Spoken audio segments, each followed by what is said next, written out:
புனித யோவான் நற்செய்தி அதிகாரம் 2. 3ஆம் நாளிலே கலிலேயாவில் உள்ள கானா ஊரிலே ஒரு கல்யாணம் நடந்தது. இயேசுவின் தாயும் அங்கே இருந்தாள். இயேசுவும் அவருடைய சீஷரும் அந்த கல்யாணத்துக்கு அழைக்கப்பட்டிருந்தார்கள். திராட்சரசம் குறைவுபட்ட போது இயேசுவின் தாய் அவரை நோக்கி, அவர்களுக்கு திராட்சை ரசம் இல்லை என்றாள். அதற்கு இயேசு, ஸ்திரீயே, எனக்கும் உனக்கும் என்ன? என் வேளை இன்னும் வரவில்லை என்றார். அவருடைய தாய் வேலைக்காரரை நோக்கி, அவர் உங்களுக்கு என்ன சொல்லுகிறாரோ அதின்படி செய்யுங்கள் என்றாள். யூதர்கள் தங்களை சுத்திகரிக்கும் முறைமையின்படியே ஒவ்வொன்று 2-3 குடம் தண்ணீர் கொள்ளத்தக்க 6 கற்சாடிகள் அங்கே வைத்திருந்தது. இயேசு வேலைக்காரரை நோக்கி, ஜாடிகளிலே தண்ணீர் நிரப்புங்கள் என்றார். அவர்கள் அவைகளை நிறைய நிரப்பினார்கள். அவர் அவர்களை நோக்கி, நீங்கள் இப்பொழுது மொண்டு பந்தி விசாரிப்புக்காரரிடத்தில் கொண்டு போங்கள் என்றார். அவர்கள் கொண்டு போனார்கள். அந்த திராட்சரசம் எங்கே இருந்து வந்ததென்று தண்ணீரை மொண்ட வேலைக்காரருக்கு தெரிந்ததை அன்றி பந்தி விசாரிப்புக்காரனுக்கு தெரியாததினால் அவன் திராட்சரசமாய் மாறின தண்ணீரை ருசி பார்த்த போது மணவாளனை அழைத்து, எந்த மனுஷனும் முன்பு நல்ல திராட்சை ரசத்தை கொடுத்து ஜனங்கள் திருப்தி அடைந்த பின்பு ருசி குறைந்ததை கொடுப்பான். நீரோ நல்ல ரசத்தை இதுவரைக்கும் வைத்திருந்தீரே என்றான். இவ்விதமாக இயேசு இந்த முதலாம் அற்புதத்தை கலிலேயாவில் உள்ள கானா ஊரிலே செய்து தம்முடைய மகிமையை வெளிப்படுத்தினார்.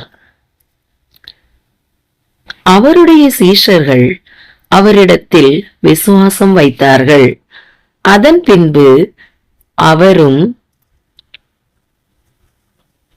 அவருடைய தாயாரும் அவருடைய சகோதரரும்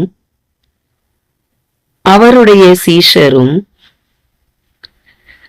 கப்பர்நகூமுக்கு போய் அங்கே சில நாள் தங்கினார்கள். பின்பு யூதருடைய பஸ்கா பண்டிகை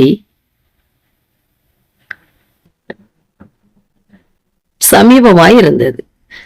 அப்பொழுது இயேசு எருசலேமுக்கு போய் தேவாலயத்திலே ஆடுகள், மாடுகள், புறாக்கள் ஆகிய இவைகளை விற்கிறவர்களையும் காசுக்காரர் உட்கார்ந்திருக்கிறதையும் கண்டு,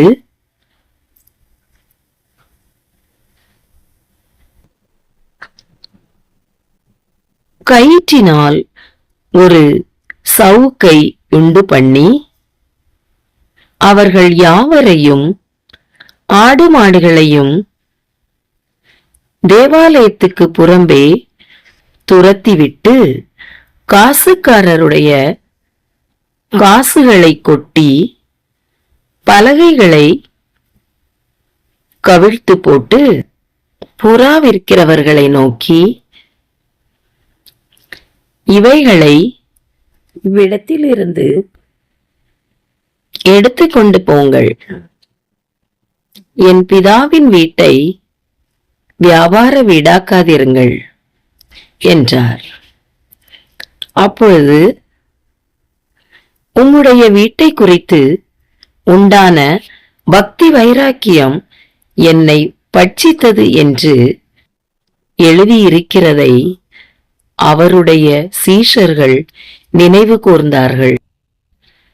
அப்பொழுது யூதர்கள் அவரை நோக்கி,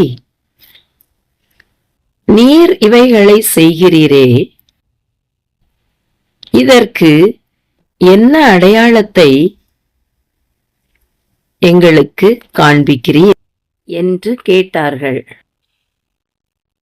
இயேசு அவர்களுக்கு பிரதியுத்தரமாக,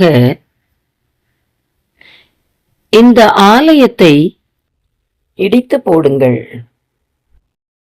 3 நாளைக்குள்ளே இதை எழுப்புவேன் என்றார். அப்பொழுது யூதர்கள், இந்த ஆலயத்தை கட்ட 46 வருஷம் சென்றதே, நீர் இதை 3 நாளைக்குள்ளே எழுப்புவீரோ என்றார்கள். அவரோ தம்முடைய சரீரமாகிய ஆலயத்தை குறித்து பேசினார்.